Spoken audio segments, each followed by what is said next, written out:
जय हिंद दोस्तों, स्वागत है आपका जीके जीएस वाला में। दोस्तों एसएससी एमटीएस एग्ज़ाम अप्रैल 2023। दोस्तों एसएससी एमटीएस 2023 में कुल 12,523 पोस्ट निकाले गए हैं, जिसमें आपको अपना सिलेक्शन पक्का लेना है। बाकी दोस्तों मैं इस चैनल पर आपको पिछले साल के जीके जीएस पेपर और मॉडल पेपर भी करा दूंगा, यानी मेरे तरफ से 25 नंबर पक्का आपका। दोस्तों ये पिछले साल 2022 का पेपर है, देख लीजिए किस तरह से पूछा जाता है। कुछ प्रश्न पिछले साल से भी पूछ लेता है, तो ध्यान से देखिएगा। चलिए शुरू करते हैं आज की क्लास।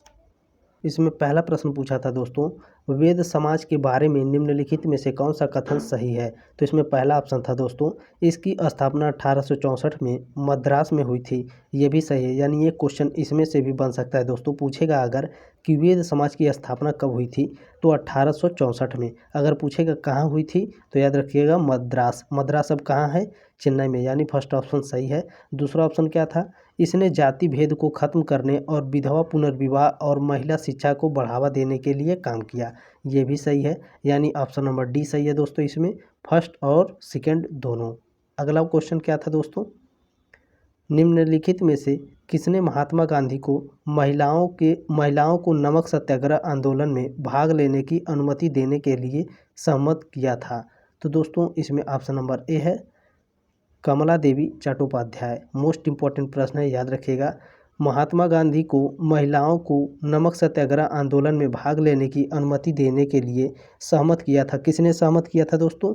तो कमला देवी चट्टोपाध्याय। अगला प्रश्न है, इसमें पूछा था, निम्नलिखित में से किसे अशुद्धियों से मुक्त प्राकृतिक जल का सबसे शुद्ध रूप माना जाता है। यानी दोस्तों प्राकृतिक का सबसे शुद्ध जल किसे माना जाता है? तो तीसरे का याद रखिएगा, ऑप्शन नंबर बी है, झरने का जल। अगला प्रश्न है दोस्तों, ये डैश वाले क्वेश्चन हमेशा पूछता है, याद रखिएगा कंफ्यूज करने के लिए, लेकिन आप लोग कंफ्यूज मत होइएगा, अच्छे से पढ़ के जाइएगा।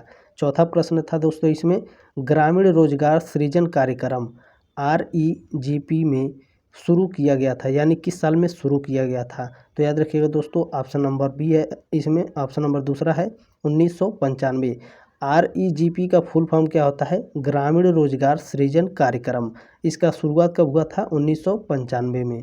अगला प्रश्न है दोस्तों, इसमें एक चीज़ के लिए मैं माफ़ी मांगता हूँ, ये जो फर्स्ट सेकेंड थर्ड और फोर्थ है, इसी में ABCD में लिखने वाला था, लेकिन ये गलती हो गया है, माफ़ करिएगा। पांचवा प्रश्न है दोस्तों इसमें, कांटेदार वनों और झाड़ियों की जलवायु परिस्थितियाँ निम्नलिखित में से किस पौधों की प्रजाति के लिए सबसे आदर्श हैं। तो याद रखिएगा, इसमें ऑप्शन नंबर 4 है, यूफोरबिया। अगला प्रश्न है दोस्तों, छठा प्रश्न था, चोलों के शासनकाल में किसी विश्वविद्यालय के रख रखाव के लिए दी गई भूमि को क्या कहा जाता था, यानी किस रूप में जाना जाता था। चोलों के शासनकाल में किसी विश्वविद्यालय के रख रखाव के लिए दी गई भूमि को क्या कहा जाता था, यानी किस रूप में जाना जाता था। तो याद रखिएगा दोस्तों, ऑप्शन नंबर बी है, साला भोग के नाम से जाना जाता था। सातवां प्रश्न है इसमें, रामू जिसकी आयु 10 वर्ष है एक कारखाने में कार्यरत है, रामू के निम्नलिखित में से किस अधिकार का उल्लंघन किया जा रहा है। तो 7 का ऑप्शन नंबर बी है दोस्तों, शोषण के विरुद्ध अधिकार का प्रयोग किया जा रहा है। आठवां प्रश्न पूछा था, सागा दावा या तिहारा सौभाग्यशाली महोत्सव भारत के किस राज्य में मनाया जाता है। सागा दावा या तिहारा सौभाग्यशाली महोत्सव भारत के किस राज्य में मनाया जाता है। तो 8 का ऑप्शन नंबर ए है दोस्तों, सिक्किम में मनाया जाता है। अगला प्रश्न है इसमें, निम्नलिखित में से किस देश में झुमझू कृषि को कोनुको के नाम से जाना जाता है। मोस्ट इम्पॉर्टेंट प्रश्न है, याद रखिएगा। झुमझू कृषि को कोनुको के नाम से जाना जाता है, किस देश में जाना जाता है दोस्तों? तो याद रखिएगा, ऑप्शन नंबर डी है, वेनेजुएला। अगला प्रश्न है, मानव शरीर की लार में निम्नलिखित में से कौन सा एंजाइम पाया जाता है जो स्टार्च को साधारण शर्करा में तोड़ देता है। तो ऑप्शन नंबर डी है दोस्तों, एमाइलेज। अगला प्रश्न है, जैसा कि मार्च 2022 में अधिसूचित किया गया था, भारत सरकार ने डैश सहित अधिकांश राज्यों में महात्मा गांधी राष्ट्रीय ग्रामीण रोजगार गारंटी योजना के तहत मजदूरी दरों को संशोधित किया है। तो किस राज्य में किया था दोस्तों? तो याद रखिएगा, ऑप्शन नंबर सी है, असम में। अगला प्रश्न है, निम्नलिखित में से किस टीम ने 2021 तक आईपीएल की किसी एक पारी में सर्वाधिक रन बनाए हैं। आईपीएल से तो पक्का एक क्वेश्चन पूछेगा दोस्तों, क्योंकि यह अप्रैल में एग्जाम होगा। तो याद रखिएगा दोस्तों, इसमें ऑप्शन नंबर बी है, रॉयल चैलेंजर बेंगलोर। आईपीएल 2021 तक किसी एक पारी में सर्वाधिक रन किसने बनाए हैं? रॉयल चैलेंजर बेंगलोर ने। अगला प्रश्न है, निम्नलिखित में से कौन प्राणी जगत के संधिपाद प्राणी आर्थ्रोपोडा समूह से संबंधित नहीं है? तो 13 का ऑप्शन नंबर डी है दोस्तों, अष्टबाहु यानी ऑक्टोपस। अगला प्रश्न है, निम्नलिखित में से कौन तबला वादक नहीं था, यानी या तबला वादक नहीं था या तबला वादक है? तो याद रखिएगा 14 का ऑप्शन नंबर ए है, शेख चिन्ना मौला। अगला प्रश्न है दोस्तों, 2008 बीजिंग ओलंपिक्स में किस भारतीय मुक्केबाज ने मुक्केबाजी यानी बॉक्सिंग में मिडिलेट वर्ग डिवीजन में कांस्य पदक जीता था? तो ऑप्शन नंबर यानी इसमें एक है, विजेंदर सिंह। अगला प्रश्न है दोस्तों, एक किले के बारे में निम्नलिखित कथनों पर विचार कीजिए। तो पहला था दोस्तों इसमें, इसे मूल रूप से मनकल के नाम से जाना जाता था, या इसे वर्ष 1143 में एक पहाड़ी की चोटी पर बनाया गया था।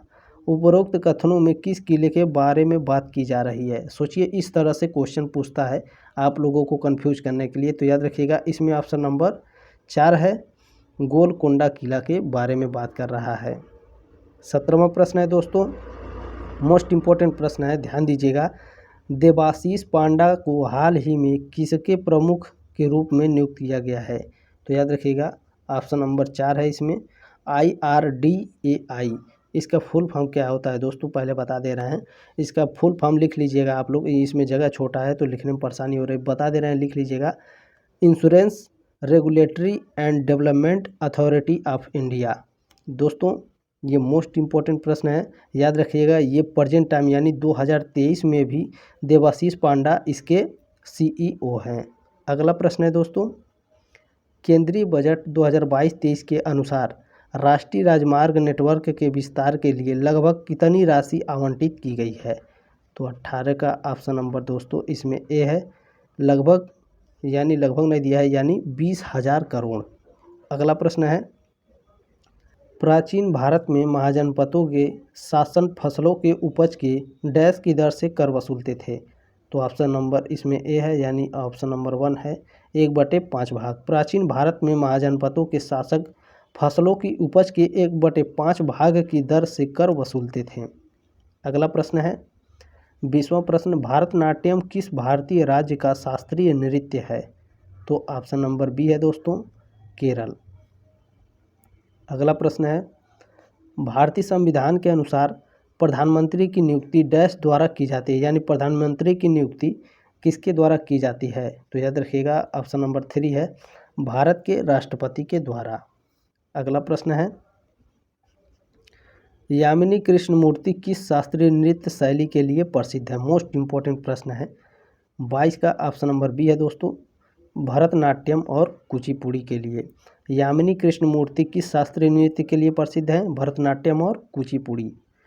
अगला प्रश्न है, 2011 की जनगणना के अनुसार केरल की साक्षरता दर कितनी थी? अनुमानित सीमा में बताएं। तो याद रखिएगा ऑप्शन नंबर इसमें चौथा है दोस्तों, 91 से 95%। अगला प्रश्न है दोस्तों, निम्नलिखित में से कौन सी बराक ओबामा की आत्मकथा है? तो इसमें ऑप्शन नंबर ए है, यानी पहला ऑप्शन नंबर सही है, Dreams from My Father, A Story of Race of Inheritance. अगला प्रश्न है, 1857 के सैन्य विद्रोह के समय गवर्नर जनरल कौन था? यानी 1857 के सैन्य विद्रोह के समय भारत का गवर्नर जनरल कौन था? तो 25 का ऑप्शन नंबर डी है दोस्तों, यानी ऑप्शन नंबर 4 है, लॉर्ड कैनिंग। दोस्तों आप लोगों की यह सीरीज कैसी लगी कमेंट करके बताइएगा, मुझे आप लोगों को कमेंट का इंतज़ार रहेगा। मिलते हैं अगले क्लास में, तब तक के लिए जय हिंद, वंदे मातरम।